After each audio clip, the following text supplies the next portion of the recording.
Nigeria is one African country that puts a good outing at each edition of GITEX Technology Week, one of the world's biggest technology events that holds in Dubai, United Arab Emirates.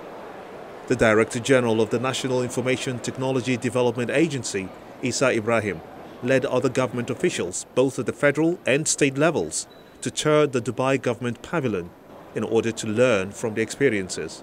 He joins us to discuss this and other issues. So what are some of the lessons that you take back home to help you better regulate the IT industry? Being with NIDA, we have a lot of lessons to learn from here because we are coordinated. And one of the things, at least we have learned through our participation, that other nations are not sleeping. They are progressing, they are developing. And as long as we want to be relevant, then we need to progress in ICT. Because if you look at even the country here, United Arab Emirates, from last year we were here with you, 2016 October, and this year we are here 2017 October. Within 1 year, for sure you will see they have progressed tremendously in ICT. So this is a clear indication that if we are sleeping, other nations are not. So we have to wake up and ensure that we try to increase our pace. Would you say there have been any benefits from all our previous participation in this same GITEX show? Yeah, from last year to this year we have a lot. Firstly, at least we showcased our innovation in Nigeria last year, and this year we are also showcasing. From last year to this year, we believe that we have been monitoring the progress of our startups, which I think is commendable. And secondly, we established strategic partnership through IT regulation, improving the quality of our standards and guidelines, and government digital services. From last year to this year, we established strategic partnership, we maintain them, we have been in touch, and we are having a win-win relationship. So talking about startups, do you think we are creating the right environment for them to succeed? This is a very technical question that has many dimensions. We are doing our best. However, because of constraints of resources and many more, it could not be enough.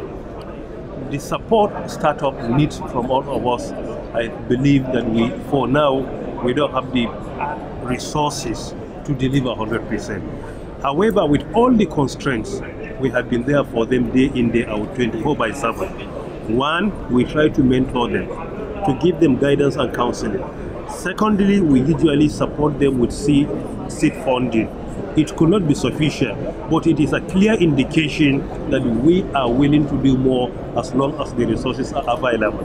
Number three, we try to keep in touch with them day in, day out to monitor their progress.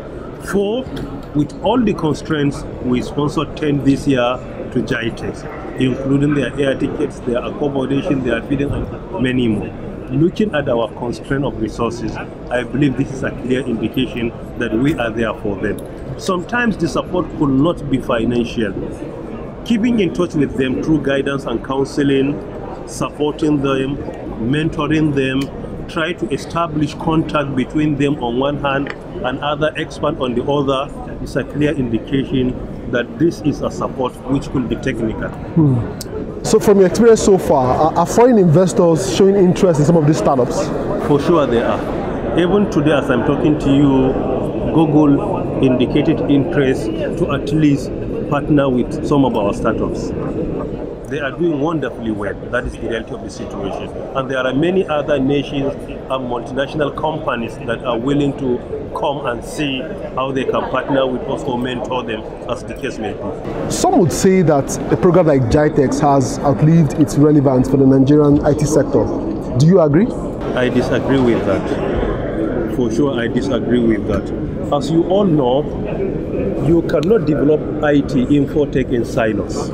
No nation can develop in IT without sharing their experience with others, strategic partnership, professional collaboration, and many more.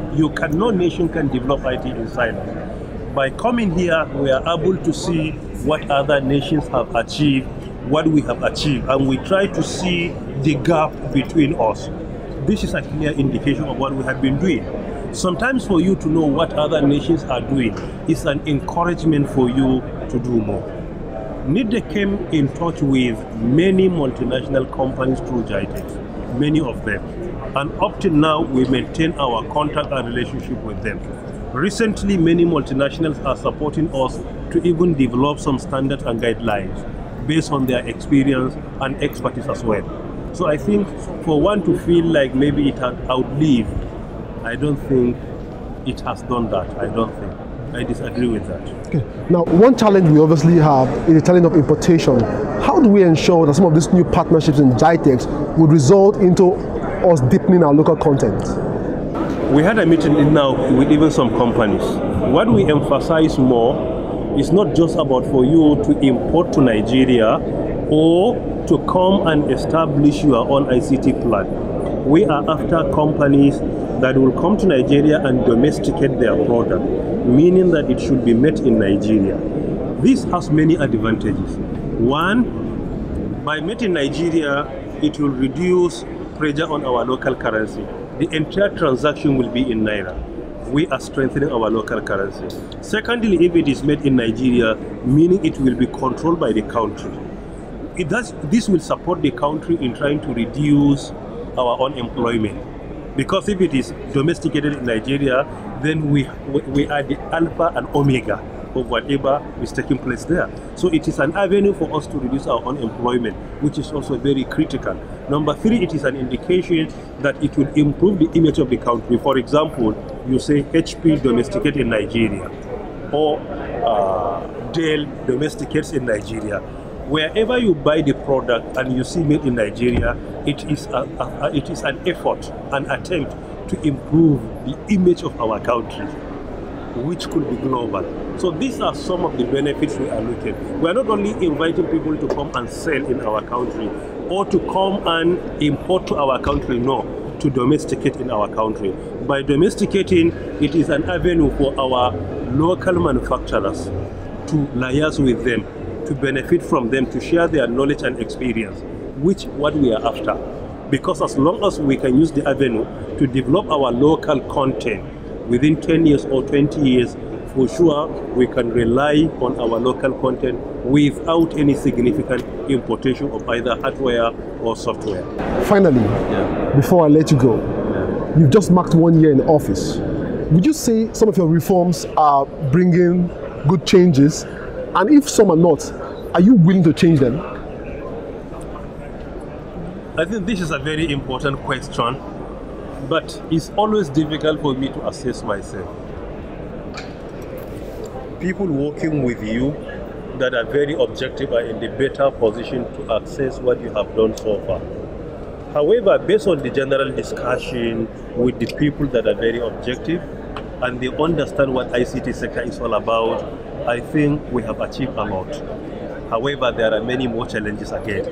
Before coming to NIDA, there was nothing like IT regulation. But for sure now, if you look at how MDAs are complying, it is a clear indication that we have a regulatory body in Nigeria that is there for IT sector. Many MDAs are complying. Many private companies are coming with their complaint. Why? They recognize there is a regulatory body, and that body is there for them, which is NIDA. We are also supporting local content. This is the first time we are monitoring MDAs, the implementation of their projects, sending letters to them like CBN, Bank of Industry, calling their attention to put their project on hold and ensure that we do an assessment to make sure that we have no local content, to take care of that before we allow them to make any importation or purchase any foreign software or hardware as the case may be. We are monitoring all MDAs, sending letters to them officially. We don't make noise, but we contact them and we keep in touch with them. Why did you have to leave it there? Thank you for being on TechNet today. It's my pleasure, CFA. Thank you. Nice meeting you. Really. Hope you enjoyed some of the cool innovation showcase here at GITEX. The world is moving technologically, and Nigeria must begin to make technology a priority in all aspects of our national lives. That's our show for today, but the conversation continues online. Do join us there. Remember, you can watch these and previous editions of the show on the Channels TV YouTube account or via my blog cfatech.ng. For Tech Trends, I'm Chukwemeka Agbata. Thank you.